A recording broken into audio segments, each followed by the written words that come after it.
We have a special guest on the phone right now. ESPN Sal Paolantonio is joining us right now. The NFL draft is 10 days away.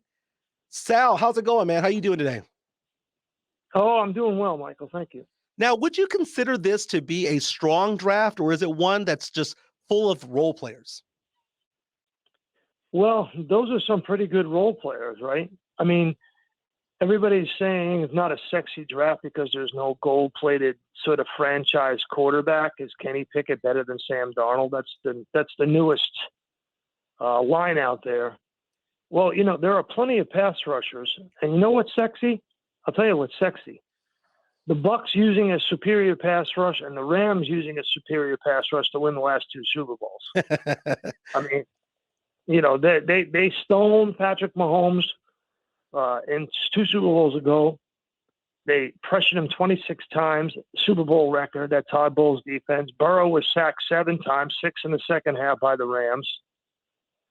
And so that's why I think you're going to see 4 of the top 6 picks in this draft to be pass rushers and the other 2 in the top 6 to be offensive linemen. You know what I find interesting. I apologize. Yeah. What I find interesting about this ahead. draft is that there are a lot of teams in the first round who have 2 picks. You see the Giants out there with a couple of picks. You have in the top 7. You have the Jets with a couple of picks up there. The Saints have 2 first rounders. Do you think that's going to play a role in how things unfold when it comes to this draft? Yes, absolutely.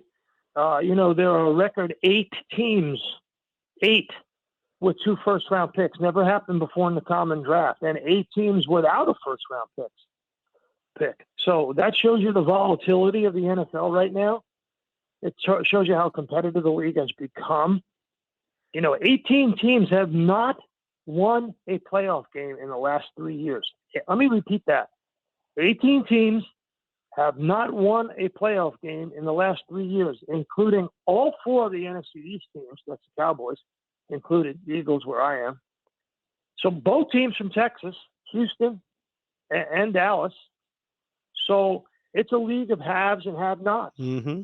And so that makes it super competitive right now. You're using picks the Rams way. Go out and get veteran players. You're using the picks the way the Bucks did it. Go out and get players, win a Super Bowl. So, there are a lot of different models out there on how to win a Super Bowl, but that seems to be the one in vogue. This is Sal Paolantonio with ESPN. He'll be hosting NFL Matchup Draft Special along with Matt Bowen and Greg Cosell, analyzing draft prospects and all of the NFL action. The show will first air tomorrow on ESPN2 at 9:30, also available on ESPN Plus. We are in San Antonio, Texas. This is Cowboy country. What do you expect the Cowboys to do? Because Jerry Jones is giving conflicting interviews. One day he's saying, don't be surprised if we move up. Next day he's saying, don't be surprised if we move down. What do you expect from the Cowboys this year when it comes to the draft?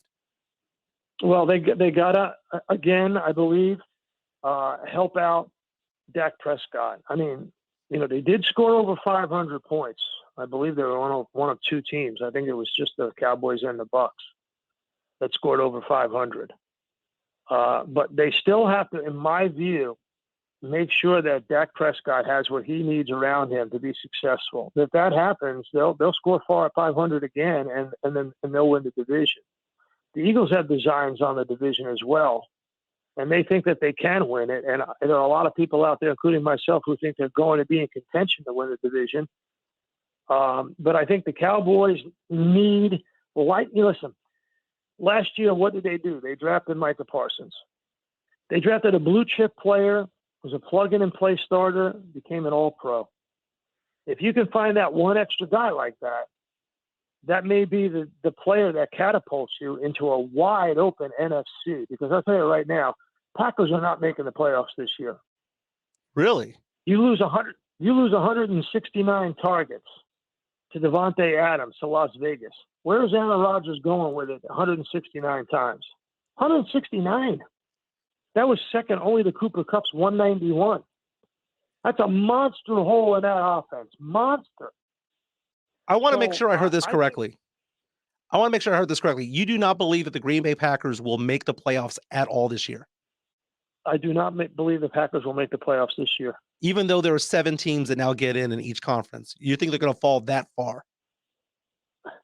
Well, yeah, I think they're going to struggle to get in, but I don't think they're going to get in. I think they're going to fall off so badly offensively. It's going to be tough for them to get in. Very fascinating. This is Sal Paolantonio from ESPN joining us. Again, he'll be hosting a draft special starting tomorrow on ESPN2 at 9:30 and on ESPN Plus. The Houston Texans, you mentioned also have a couple of first round draft picks as well. They are in rebuild mode. I mean, is it something where Yeah. you just take the best player available, or is it something that the Texans really need to angle for a certain position? Well, there's an old saying in the NFL: if you draft for need, you're going to eventually need a new job. So I'm a big believer in what Ozzie Newsome and others have done through the draft over the years. Draft the best player available that's on your board that has that draft grade, and eventually you'll become successful. Now, they have 14 picks in the top 3 rounds in the next 3 years. That's number 1 in the NFL. Eagles are 2 with 13 picks in the first 3 rounds in the next 3 years. So this is a 3-year rebuild for Houston. You won 4 games last year. You only scored 280 points. 280 points, you're minus 70, 172 in the differential. That's a monster number. Dallas Cowboys were plus 172 in a differential. Big, big difference. And the reason why the Cowboys won 12 games last year. So you got to have a 3-year rebuild. And I think Nick Caserio is, smart, good personnel guy. The whole situation that went down with Deshaun Watson was tough for everybody, especially the victims. Mm-hmm. So I think, this is going to be a 3-year rebuild, and he's got the ammunition to rebuild the team. If you're not challenging the Titans in year 4 for the division title, then Caserio has not done his job because he's got 14 picks in the first 3 rounds. Makes sense to me. My team is the Saints. 2 first rounders in the top 19. Do you think they're going to go after a quarterback? They could.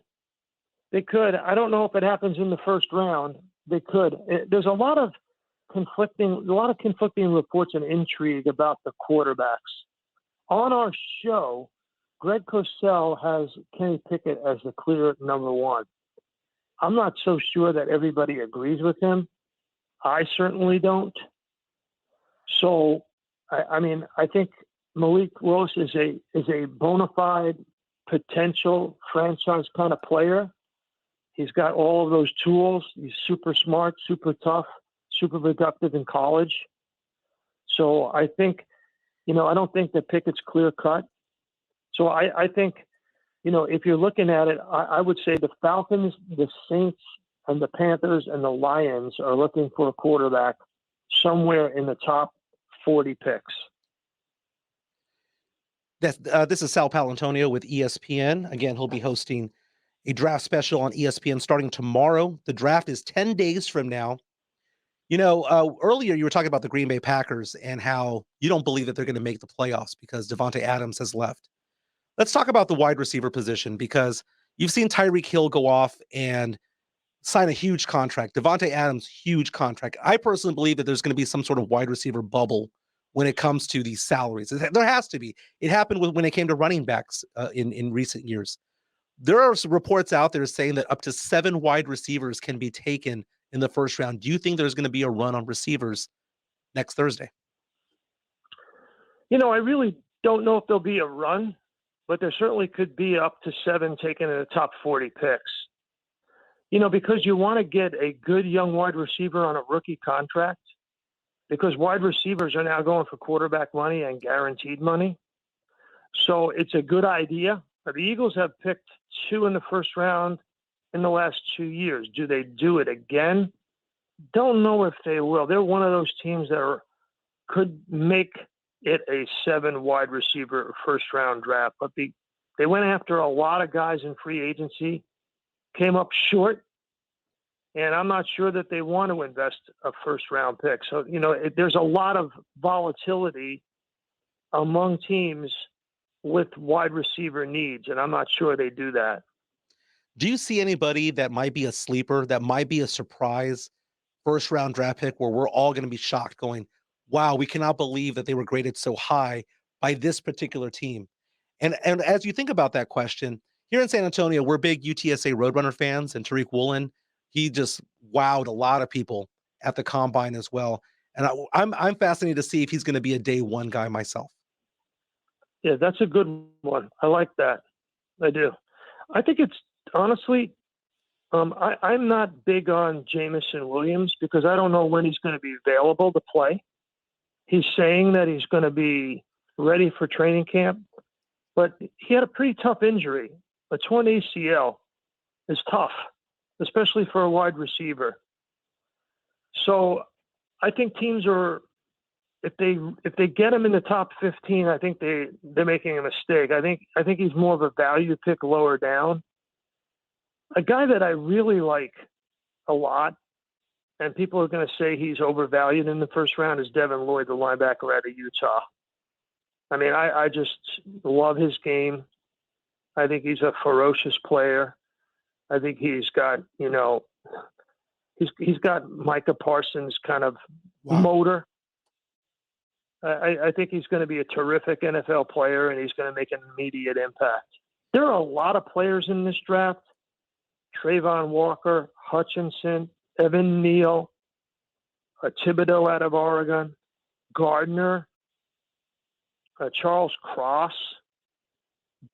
And I'm not sure about Derek Stingley. He's also coming back from that Liz Frank injury. Kyle Hamilton, George Karlaftis. I mean, there's a lot of guys. There's 10 or 11 guys. Jordan Davis, I didn't even mention him. 10 or 11 guys who I think are plug-in and play. Devin Lloyd, plug-in and play guys who can have an immediate impact. And I'm not sure any of them are wide receivers. I'm not sure any of them are plug-in and play wide receivers and make an immediate impact as a starter. Getting back to the point that I was making about the Packers, and you made the point about 7 teams getting in. So if you look at it, Cowboys, Eagles, I believe, will both make the playoffs. Bucks, Saints, I believe, will both make the playoffs. That's 4. Rams, Cardinals, Niners make the playoffs, right? So one team's got to come out of the North. So when you look at it, Vikings have a new head coach. Bears have all kinds of problems. Lions, you don't know what they're doing. Packers probably can slide in with the division title, but I don't think they're going to make much of any kind of impact at all in the postseason. I think they're going to struggle. One last question, because I know you have to go.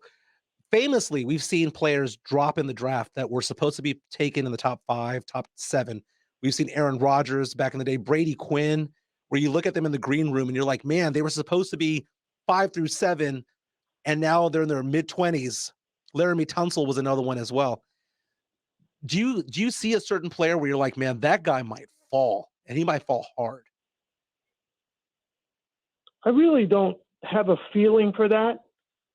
I think that's kind of a draft day kind of a situation where you're just not sure. I don't know of any red flags on any players.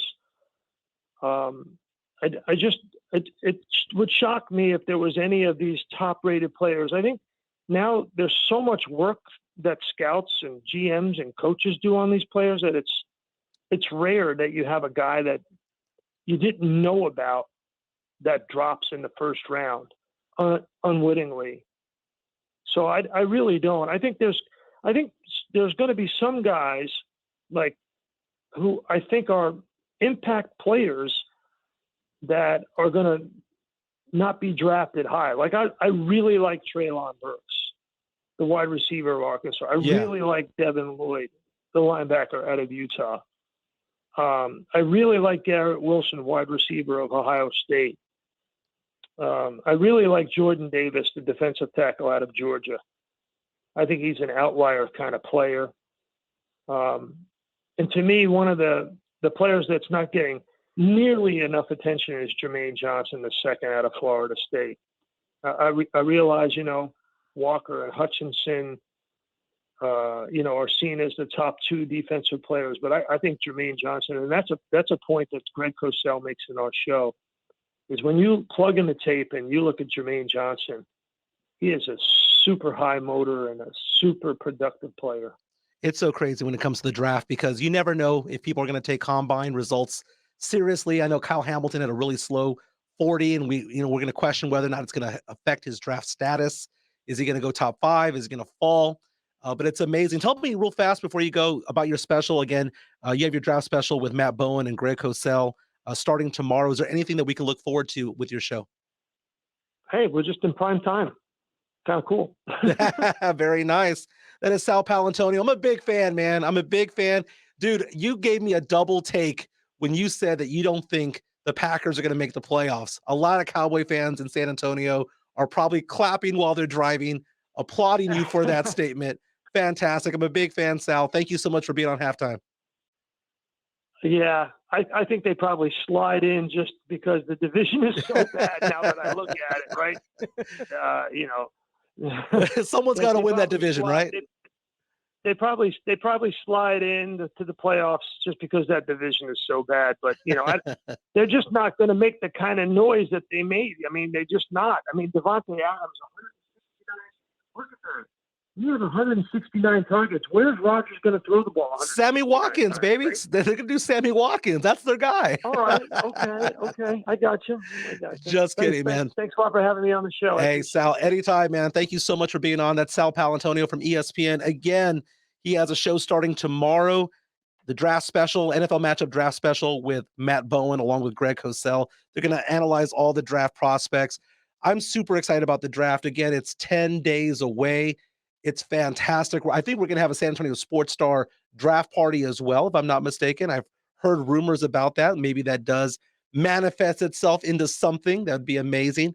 But man, the NFL takes over sports at all times. There has not been a day that we do not talk about the NFL. This is a national pastime. I absolutely love it.